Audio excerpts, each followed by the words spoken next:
This is a conversation with Susan Wos. With her platform called Salonspa Connection, she is the US market leader with a matchmaking software service for recruiting top talent for beauty salon owners. This is one of the very few occasions where I get to chat with someone completely dominating a market. A great example for finding a niche and creating a blue ocean. We have talked about how to make a beauty salon successful, challenges, recruiting, finding A players, marketing, and of course, her personal story, challenges, and learnings. If you enjoyed this conversation, please feel free to hit the like and subscribe button. See you in a bit.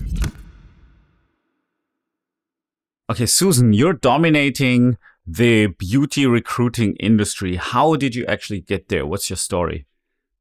My story is I am a lifetime cosmetologist and former salon owner, and I've always felt that we had a lot of industry issues, and a lot of it's just being polarized by, large product companies. And so our opportunities and our education and our job offerings are really scattered. And so I, several years ago thought, wouldn't it be cool to be able to connect people on a personal level and provide salon owners like who I was, something extraordinary as far as, someone really helping them rather than just posting an ad on Indeed or, maybe putting a post up on Facebook and hoping that it produced fruit. And so I just started, literally with a post and saying, hey, if anybody wants help, I'm here to advise. I want to get to know you, and then provide that personal recommendation based on who you are and what you need. And that was really the beginning. And I had no idea where it would go. I just thought that would be fun to do. I like to matchmake couples. And so to me, it made sense. Having a diverse amount of beauty industry experience, I thought, I really get it. I get what salon owners are wanting. And I also understand the other side, being an employee and an independent contractor.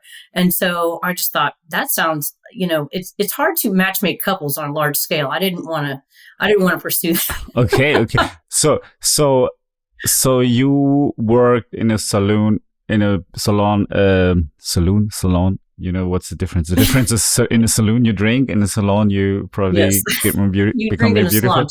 That's cool. So how did you get into this industry in the first place? And why did you get into the beauty industry in the first place? Like in the very beginning. Honestly, right. I tried college and it wasn't for me. I'm not a very scholastic person. I don't like the traditional classroom. I'm not great in school. And so I tried college. Actually went to school to be a criminologist. Oh, wow. Then I tried teacher. I know. Very different. My dad said, I was working at a restaurant after a couple failed attempts at college. And I just didn't have my heart in it. I didn't like it. I just didn't care for it. And so he said, you need to find something to do. A trade is the best thing you can do. No one's ever going to take those skills away from you. And I always liked, doing friends' hair in high school, and, we'd have dances and things like that. I thought, let me give this whole cosmetology thing a shot. And so I did, and I really wasn't naturally talented at it. So it was difficult. I learned by watching people, I learned by asking questions, and learned by mistake. And so I just fell in love with it because of the way that you relate to a client and the way that the salon dynamic, I really liked that. So I just stayed with it and ebbed and flowed through my career. But it was not purposeful. A lot of people in my industry are like, oh, I love fashion and I love hair and all that. And that really wasn't me. I just ended up really loving it once I got into it. So you were employed as a hairstylist and beautician, and you were doing nails and stuff like that. Is that correct?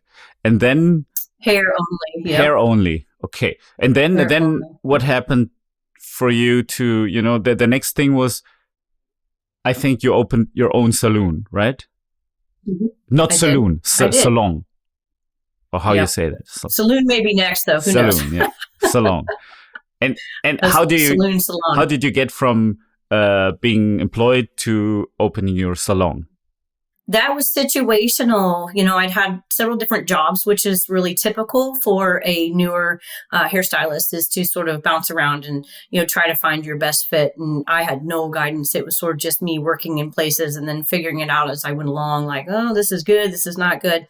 So I worked for the largest, I'm based in Kansas City, and I worked for the largest salon at the time. We had 60 people working there. It was huge. And we got Mm-hmm. bought out by Ah. another company, and they wanted to move us. And where they wanted to move us was not somewhere I wanted to go. And so I just sort of looked at my options from there. Some of us stayed, but the salon went downhill very fast. And so my options were, leave and, go work for someone else, leave and work for myself, because that's an option here in the United States, is to be an independent contractor. Mm-hmm. And then the entrepreneur in me, I didn't even know existed, came out at that time because I saw, people around me working that weren't happy, that were wanting to go somewhere. So to me, that was an Mm-hmm. opportunity. And I thought, well, I can run a salon. This doesn't seem too difficult. And that's what I want to do. So I opened one and took the people that were unhappy where I was, and they all came to work for me. Okay. So, and was it as easy as you thought? I mean, and it kind of takes some, I assume it kind of takes some courage to think, oh yeah, I can run this whole business by myself.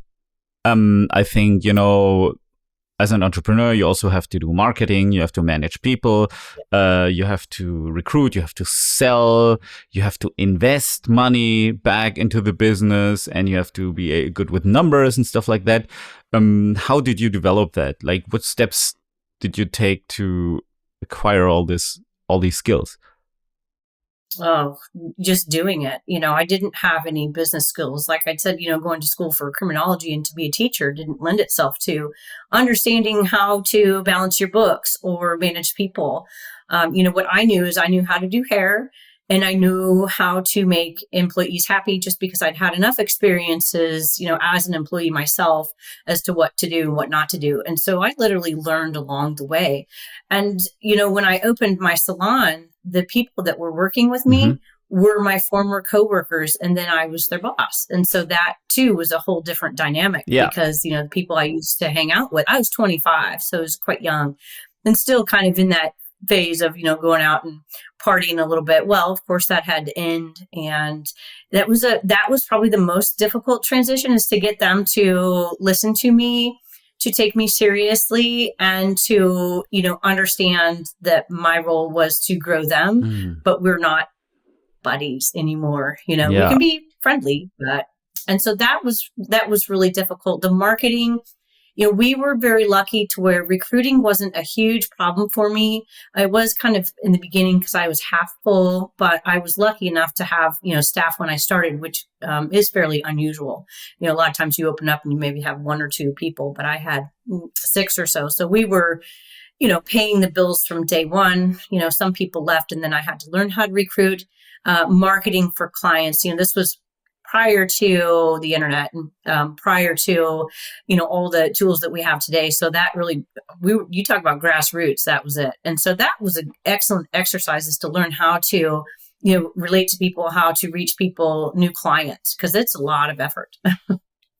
Oh yeah, it is. How did you, I think it's very hard to go from, let's say, friend zone to boss. How did you exactly do that? Like, how could you, how could you impose this new role, this new setting, this new social setting, this new social dynamic? Because they saw you as completely equal before, and then Yes. you're the boss. How did you make that transition exactly? It was just kind of one of those, have to really communicate with people on a non-emotional level, and very serious. You have to earn their respect from friend to boss. And so just continually providing value to them, letting them know that I was invested in them, but that I needed, something in return. And that was, them showing up on time, because of course that's an issue, like, oh, coming in late, and, well, that's not a big deal. Susan's my friend. Well, it is a big deal. And so, not publicly reprimanding people, but having regular meetings was important. Just establishing myself as the authority and letting them know that this is my baby. And, if you're on board, great. If not, then there's other places for you to work. And so that was something that took a while. I mean, it took I was a salon owner for 5 years. I think it took a good 2 years to really establish that authority. And that was just continuing to show up and not getting emotional about things, which I think any good entrepreneur, it hones that skill. After a while, the emotions just kind of like, well, it is what it is. This is how we're going to handle that. And so I think taking emotional reactions out of, our meetings and our personal engagements was key to gaining their respect and getting them to view me as their boss rather than their friend. And would you say the things you needed from your perspective, or you wanted from your perspective, being an employee, matched what they wanted? Yes. Was it the same? It did, but not having dealt with finance and, buying products and paying bills before, that was different. An employee views the salon owner or the boss, whoever it is, as like, well, they're making all this money and they're doing this, they're having this great life, and here I am just working for them, paying their bills.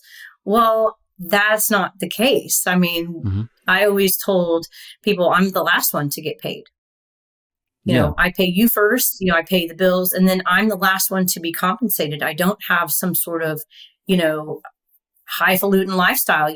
I'm trying just like you are. And, if you'd like to see the numbers, if you'd like to see, what we pay as far as our supplies and our rent and our utilities versus what we actually make, I can be transparent about that. And I did over time, because there was, I didn't show up in fancy cars or anything. I never acted like, oh, I'm making all this money. But that's the assumption, I think, in a general sense for almost all industries.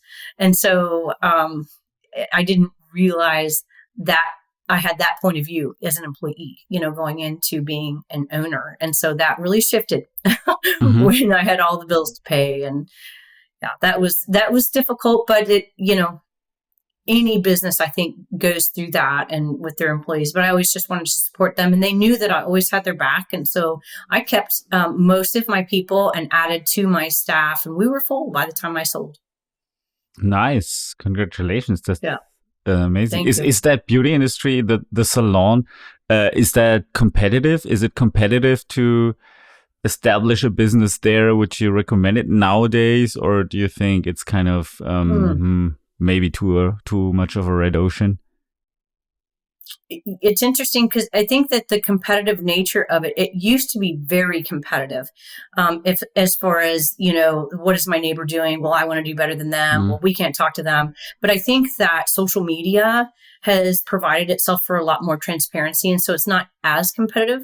But oh, yes, it's very competitive to get the right person in your salon. It was then, and it is now, even more so now. And so, salon owners are having to be very creative and really, really focus on who they are and what they offer, not just, hey, we've got a chair, come work for us. I mean, it's way more elaborate than that. And whereas that's really evolved over time, we didn't used to have to be that detailed. We didn't used to have to really try that hard. You just kind of, related to somebody and they came to work for you. Well, now it's a whole different ball of wax, because they have access to so much information and so many opportunities. And so very competitive to get the right employee. And usually that means somebody that has experience. And so, the ones that just graduate school, they don't know any different. A lot of times they hop around, but when you have someone that has a client base and has experience, that is really where the competitiveness comes in. Yeah. Let's talk about the market first, please. So, I mean, how competitive is it actually in the sense of starting that business and getting clients? I mean, I think getting the right staff is like a whole different story that you're specialized in, of course. But let's say from a market's perspective towards the end customer, would you still recommend to open a salon? If yes, under which conditions? And I think, social media plays a big role in being able to find customers. There's also different types of positioning, because, like, to me, it seems like, I go to manicure and pedicure every now and then, but it seems to me like there is very big differences in what they offer, up to kind of medical type treatments with injections, etc., etc. How do you see it? Like, would you open, like, if you had to start over at the point of you have to open, knowing what you know now, you have to open a salon. Would you still recommend to do that, or would you say, hey, probably this industry is a bit too much of a red ocean, just like restaurants or something? How do you actually see that? So I think clients are plentiful. I don't think that is a challenge. I think, making sure that you're visible is if you can overcome that hurdle as a salon owner, you will get clients, because so many people have left the industry with COVID. The clients are a surplus right now. I see some people that say they're struggling to get clients, and I don't really understand that, because there really are tons of people that, their stylist left, or they moved, or they retired. And so that I do not think is an issue currently. So that is not a red ocean. I think it's a great idea to open a salon, spa, or barbershop, but I think having a very clear vision and a plan, and staying behind the chair and having a plan to sort of exit out of that is really essential. If you are not a service provider and you are a salon owner and you're starting out, that's a big roll of the dice. Then you are totally dependent on your employees or your independent contractors to pay all the bills. Is it a problem that a lot of these employees, they could think, well, I'm doing nails and hair. That's supposedly easy. I could do it in my customer's home. Why, like, do they have a tendency to wanting to be self-employed or doing it everything themselves? They're just coming to into the salon, learning kind of the craft, and then leaving for doing it on their own. Is there a tendency of that kind, or rather? Absolutely. Oh, that's it. And that is a large problem, actually. And so there are, commission, which is employee-based entities, which are, salons, spas, and barbershops. Then you have independents. And so those are, salons that house all people that want to work for themselves. They just are self-contained businesses. And then there's the mixture. Mm-hmm. And I think absolutely salon owners who have just employee-based models are, all going through the same thing. A lot of these stylists are coming, they're building up clientele, and then they're leaving. And so, the owner is investing in them, not only, of course, taxes and things like that, education, a lot of times providing that clientele, and then they up and leave. So yes, it is not very difficult to make that transition from employee to independent contractor. The problem is that a lot of people are not cut out for that. They think, I could just set my own hours, I can set my prices, and nobody tells me what to do. But there's so much more to it. It is really running a business. It is doing your marketing, doing your books, everything that is involved in being a business owner, which a lot of hairstylists and barbers and estheticians are not cut out for. Mm. And as an owner of a salon, how do I, let's say, motivate my staff to stay? A lot of it is finding that right person from the get-go that already knows what you offer and that wants that long term, and fleshing that out prior to saying yes is one of the biggest factors. And so, uncovering the underlying current, finding out if this person is there to use you, if you're a stepping stone, if this person already has in mind, and that can be achieved through several different great questions, being creative and getting to the bottom of things, because that is definitely the case with a lot of people. What kind of questions are they? Questions around independence and goals, and where do you see yourself in the future? And, do you work well independently? Do you like to be part of a team? Do you, do you need support? Do you like support? Do you like to do your own marketing? People who like to do their own marketing a lot of times are the capable self-employed hairstylists. Mm-hmm. If they don't like to do the marketing, more likely than not, they are probably going to stay in more of a commission type of situation. Yeah, I think they have to understand the value of being with a successful company versus trying everything on your own. I think there might be a majority of those people who kind of think that being self-employed is easy. I think they underestimate this a lot. I think a lot Yes. of them are like, oh, I don't need this business owner. I can do it all by myself because she's doing nothing. She's just hanging out on Instagram, and I don't know, I can do the same. So I can do it all on my own. And then they actually realize, oh, they have to pay bills and they have to, do their numbers and everything, and pay their taxes and all that stuff. And do you think people are like really honest in that recruiting process? Like, do they tell honestly everything about their goals, their motives, or do you think a lot of them put on a show? And if so, how can you recognize that? I think both, honestly. And I think asking those creative questions and letting them talk is the best way to flesh those things out. Like I said, the long-term goals. It's like, well, what does freedom mean to you?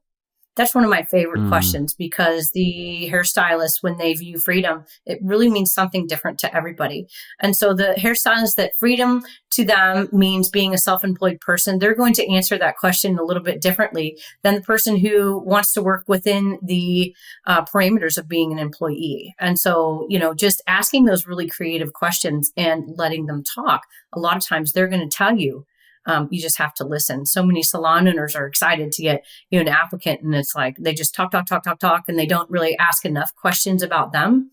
And so that's really, I created that software program that really helps flesh through a lot of those things, just so they're not getting into something that's going to result in disaster. Yeah, you're kind of a matchmaker for employees and for people who are salon owners. Can you talk a little bit more about what exactly you do there? Because obviously you know a lot about that stuff. Yes. So I started that on a personal level 4 years ago. Just started providing advice. I would get to know salon owners, and I would get to know hairstylists and really listen to them about not only what they wanted, but what they needed, what has worked for them in the past, what has not worked for them. And so just providing that personal advice and getting to know people, I discovered, well, I'm a bit of a matchmaker here. I'm giving recommendations, and people are successful based on my personal recommendations. And so that is what my business is now. I had to find a way to systemize that process because it was very overwhelming. It was very hard to organize. I came into entrepreneurship at least 4 years ago with very little tech skills. And so a lot of, Microsoft Word and sticky notes, and actually had things like taped on my wall. And so that gets a little bit much after a while. Not only that, but I also set up, I was only compensated based on success, which was a great way to start. But the problem is that people don't get back to you sometimes. And so I learned that lesson as well. And so I set up my program to flesh through a lot of the things that really matter that you can flesh out beforehand, but a lot of times are not getting addressed. And so my software goes through a discovery workplace assessment on both sides, and they answer many, many questions. And then my system computes compatibility. And so what happens is salon owners and hairstylists get reports on compatibility, and then they can either use that to apply on their own, they can apply through our system, or they can request help.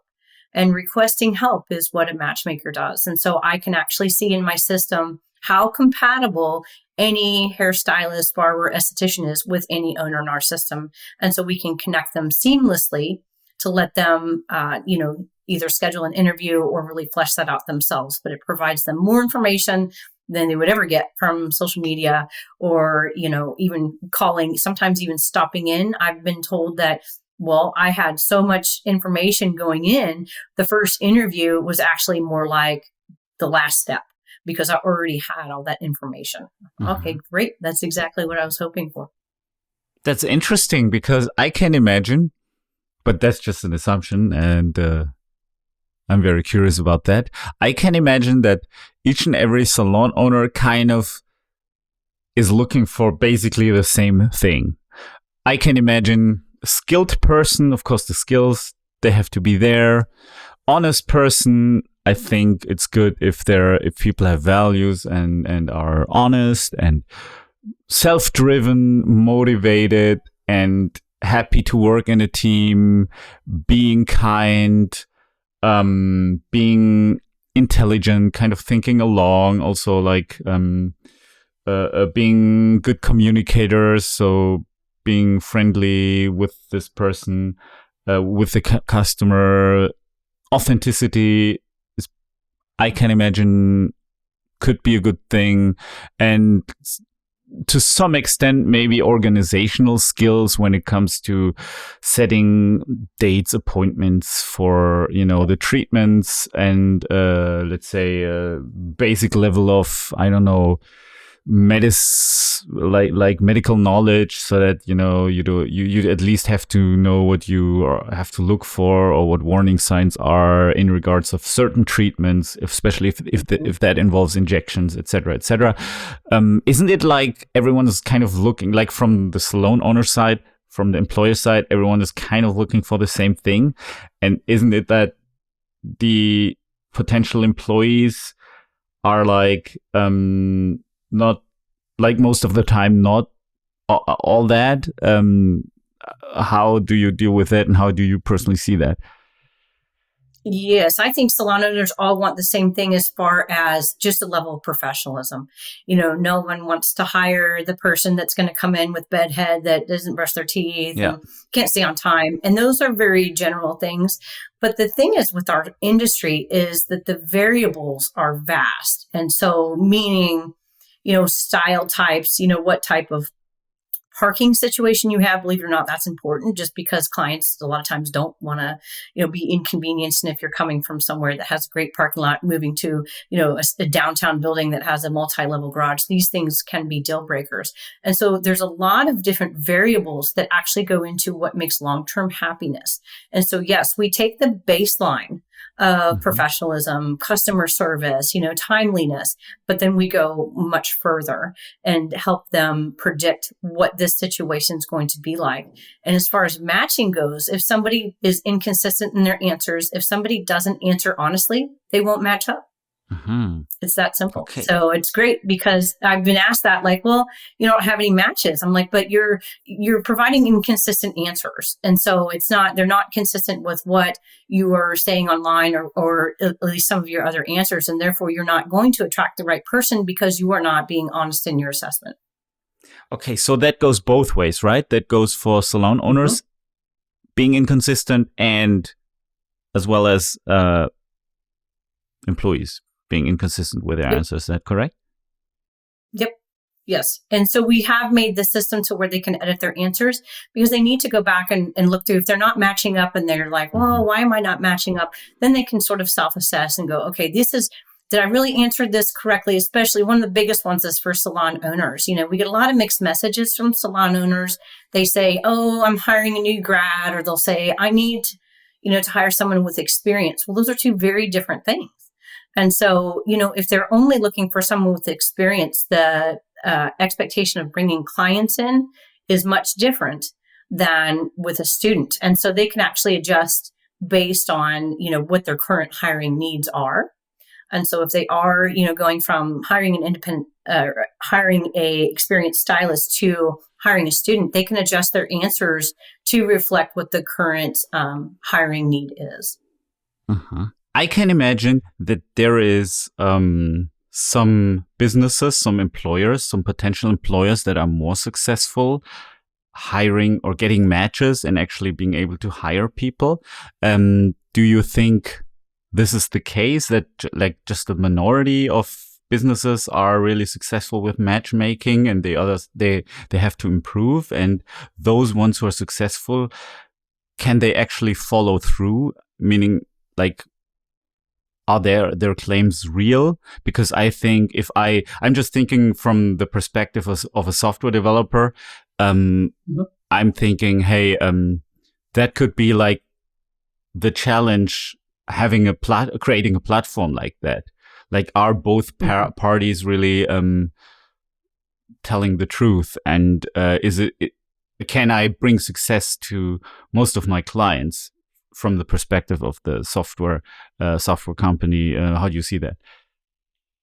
Certainly. There's a lid for every pot, like my mom says. And so, yes, everyone will match with someone. And honestly, if you have a hairstylist, they will match fairly well with several people.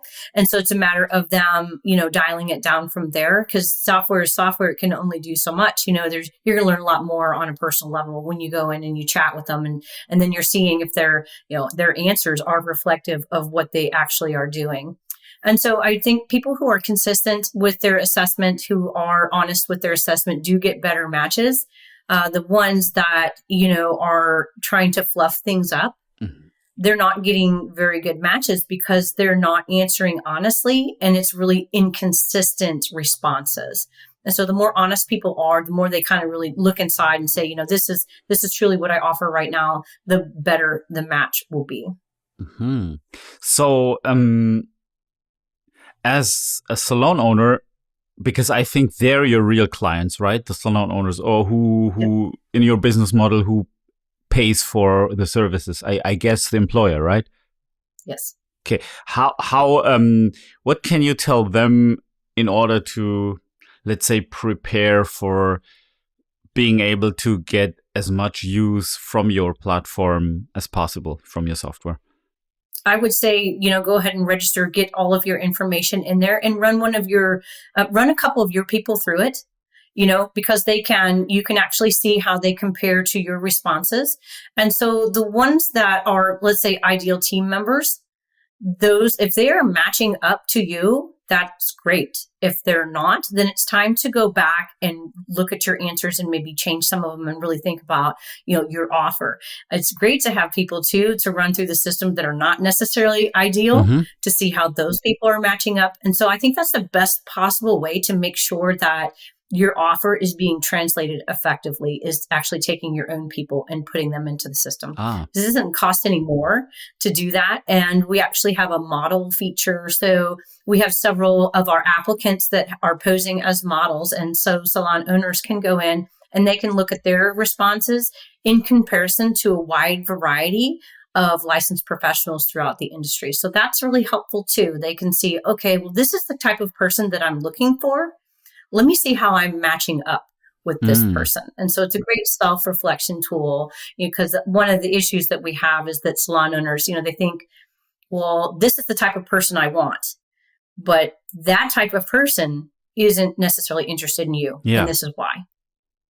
Oh, that sounds really like matchmaking also for romantic purposes. Right? It's kind of like that. And I feel like, right after having been a dentist, I started my own online business, and it was giving dating advice to guys. And that was so interesting because, guys want these hot girls, but they firstly have to become, like, the secret is, as a man, as a guy, you have to become the man that these hot girls want. So it's like you have to go through a certain transformation process that makes you attractive, not just physically, but also, let's say, your character, your self-confidence, especially your self-confidence. It's all about self-confidence.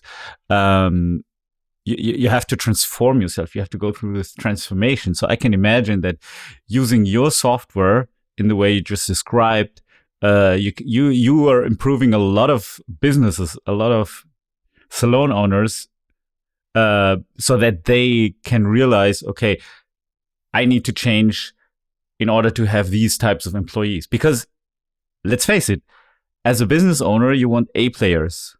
And how do you get A players?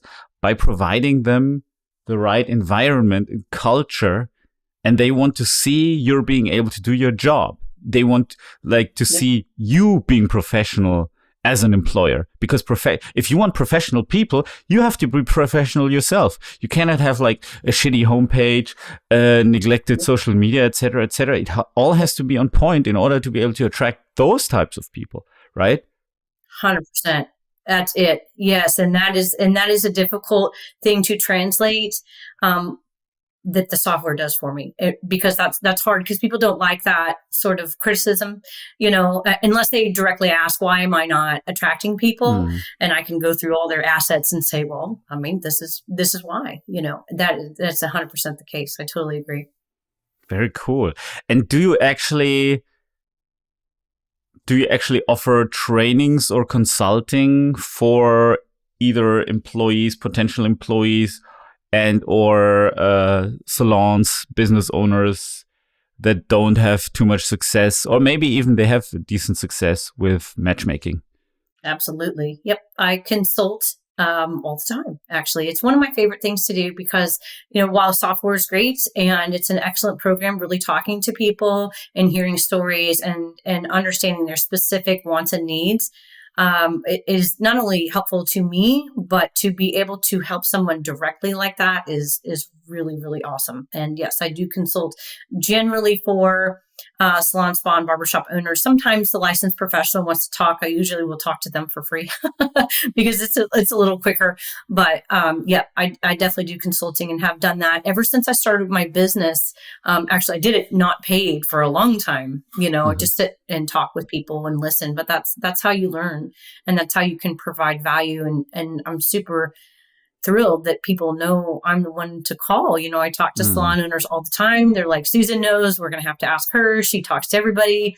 And I always give really good, straightforward advice and don't gossip and things like that. And, so yeah, because I can see things really on a wide scale. We work anywhere from with 1 chair, 2 chair salons to corporations. And so it's super vast, the amount of people that we deal with. And that is just great, because it gives you such a comprehensive understanding of the industry that I don't know that anybody else is providing as far as hiring and recruiting. I have a great marketing idea for you. Just came to my mind. Do you know these? Great. Maybe that already exists, because at the same time, I believe there is nothing new under the sun. So maybe it exists and you already did that. And it's just like, and just me being vain and believing that I have this great idea. But let me share it with you anyway. My idea is, there's in German television, and I used to watch German television a little bit more than US television, to be honest. There is these types of shows, like reality TV shows, where it's about restaurants, and there is like people, normally they're famous chefs that also have business knowledge and marketing knowledge. And in this reality TV show, there's like this messed up business owner who's not successful, and then there comes this chef, celebrity guy, and he kind of consults and transforms the business on this show. And I can imagine you could be the perfect person for doing that in beauty salons, for a TV show like that. I would love to.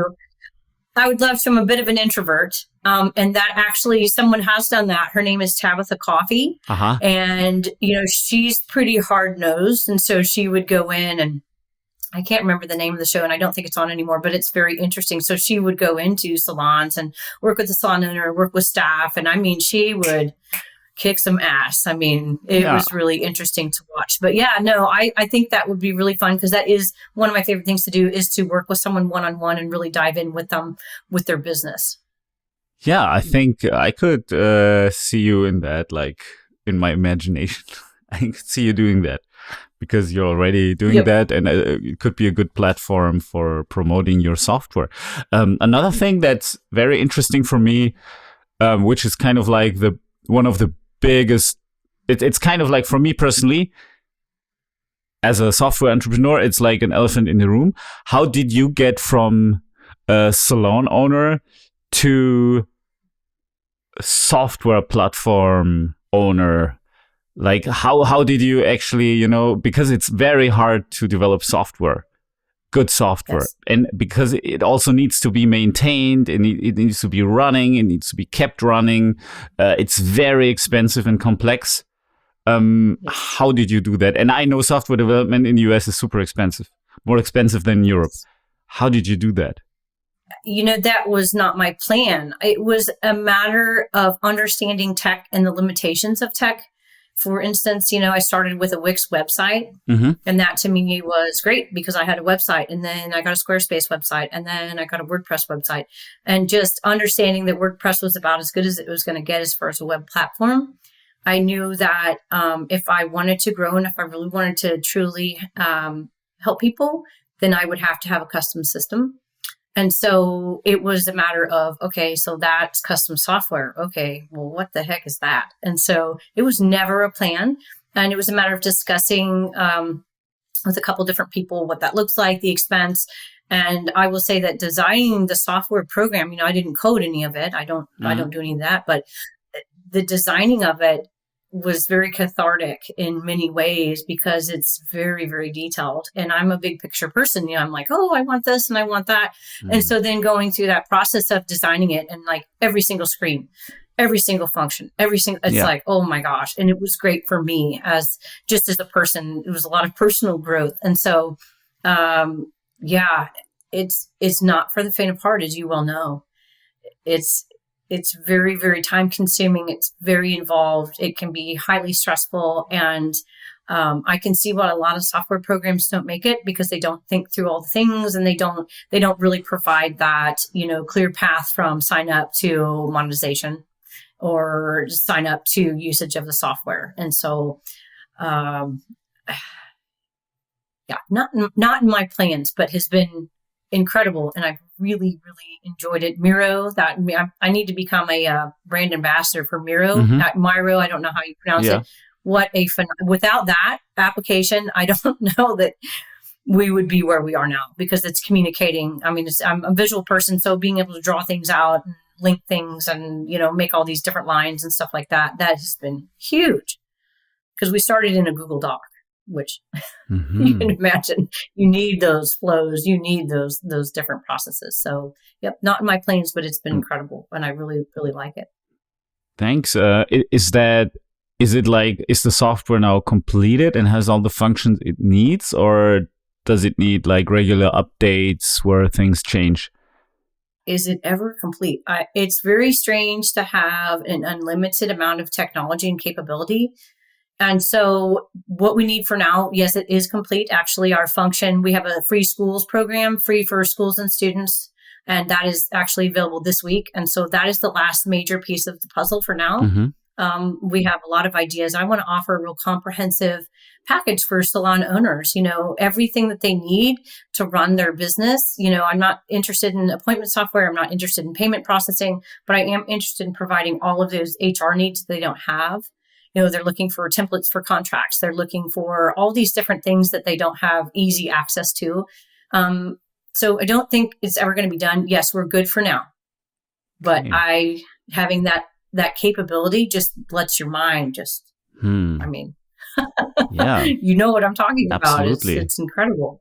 Mm-hmm. Yeah, I mean, in software development, there's like two schools of thought, two ways you can go. One way is agile. The second way is waterfall.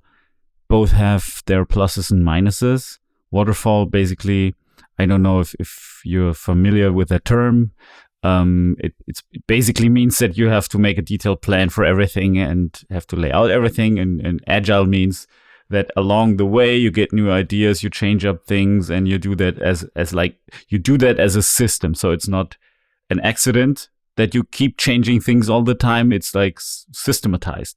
So it's a systematic approach. Like nothing ever is meant to stay the way it is. What kind of method do you guys use? Agile, 100%. And that was part of the decision-making process when we were talking to different developers, understanding the difference between those two and why I would want Agile over Waterfall. And so that was really what pushed me over the edge is choosing the person that was going to do Agile. And he explained to me why I would need to do Agile. I was like, okay, I get it. I wouldn't have known if he didn't, not being outside of my Squarespace side, I would have had no idea. And so the Agile, 100%, I can't imagine doing Waterfall. I congratulate you to that because this is like the right decision. Have you made that decision like in the first place, like in the very beginning, kind of consciously, or how did you get to that decision? it was because that we had that discussion and understanding the difference of it. And so, I didn't know, I of course had everything laid out, but from what I had to what I have now is so totally different. And so, yes, agile would have been the only option. If it had been waterfall, it had been, I think, probably disastrous, honestly. Because I read a book about agile programming, and they had an example. The FBI was trying to develop software, and they chose the waterfall method, and it never got finished. Never, ever. Like it took years and years, millions of dollars, hundreds of millions. It never got finished. And then someone came in, started over with agile, and then it kind of got finished in a few years. But yeah, they were not as smart as you, so I have to congratulate to that. I just talk to smart people like you. Thank you. That's how you learn, right? Absolutely. Have you ever done waterfall? No. But but with me, it was, I actually started one part of my software, like I have several software platforms. One is Digistore 24, which is, let's say, a payment processing and reseller business with an affiliate network. So we attribute affiliates and doing paperwork and tax payouts and affiliate commission payouts, joint venture payouts, that kind of stuff. And the other platform is called Coa Channel, which is basically a page builder with landing page templates, sales page templates, and membership area. Let's say a secure membership area. So that if you provide online courses, and typically we are focused on coaches, people who sell info products, video courses, etc. This software I started to develop in Eastern Europe, particularly in Bulgaria, and people there only know, back then, it was a few years ago, only know waterfall, and I wanted agile, and so I had this, let's say, I wouldn't say confrontation, but like there was a lot of friction with programmers there who kept wanting, they were like, no, we want waterfall. That's how we used to work, etc., etc. That can work with smaller projects. Waterfall can work if you're really able to specify every detail ahead and it's not so much functionality, then yeah, it can work and maybe it's even better. But if it's a very complex project, and my software is kind of complex, at least from the developing standpoint, from the owner standpoint, it just never worked. So we had this friction with the programmers there, and we decided, ultimately we moved for this reason, we basically moved all the software development from Eastern Europe, from Bulgaria to Germany, because in Germany it was possible to actually do agile software development. It's kind of interesting. I don't know how this... And I think yeah.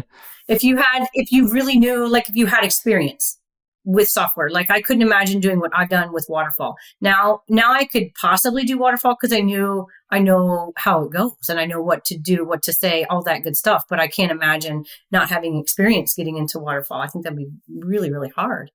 Yeah.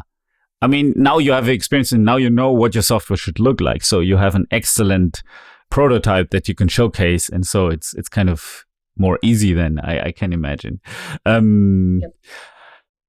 As like one of my last questions to you, what would you say were your three biggest challenges you had in your business as an entrepreneur that you had to overcome, and how did you actually do that? Oh gosh, I think the tech challenge is the biggest, and just not having that training, education, and that is 100% just doing it, getting in there. I had no money when I started my business, Salonspa Connection. And so, when I got a website, someone set it up for me and then I didn't have the money to edit it, but I always want to edit things. And so I learned how to edit the website. And from there, then I got a Squarespace site, WordPress. And so understanding the way to edit and manipulate things, that is just it just builds on itself, And so that was the biggest challenge I had is it was scary. It was daunting. And I still have had no formal training, but I just get in there and of course I break things, but that's okay because I haven't broken anything yet that is not fixable. And so that's the biggest thing. And I recommend to anybody, just get in there and start doing it. I don't care how uncomfortable it is, just start doing it. Build your own site, break it down, do it again, Other challenges, I would say, really understanding, how to reach people, because it's hard. We live in a world where you're always being sold something. At least I am constantly. I get LinkedIn messages, I get Facebook messages, and, friend requests, and it's almost always somebody trying to sell me something. Yeah. And so that is, I think that's probably an ongoing challenge, but that's the biggest challenge for me, is providing value and not being salesy. Marketing is just a different animal these days. And so that was a challenge. And let's see, number 3, probably just getting involved with the right people. Getting involved with people that are invested in me and what we're doing and really believe in the product and that are willing to work. I think that's probably a challenge for all business owners, is to find those people. But that's been a little bit more of a challenge, like in the beginning. Now, not as much, because we have far more leverage and we're doing cool things and people think it's great. And so those 3 things have been my biggest challenges. Cool. Thank you. This is very valuable. What is your vision for yourself and your software, for your career? What are you planning to do over the course of the next, let's say, 10 years? I really want to be the standard in hiring. I'd like to see it in every school in our industry. I think it's really important for students to have this clarification tool and seamless application tool, just so they're not hopping around as much. And I would like to go international. Right now we are in US and Canada.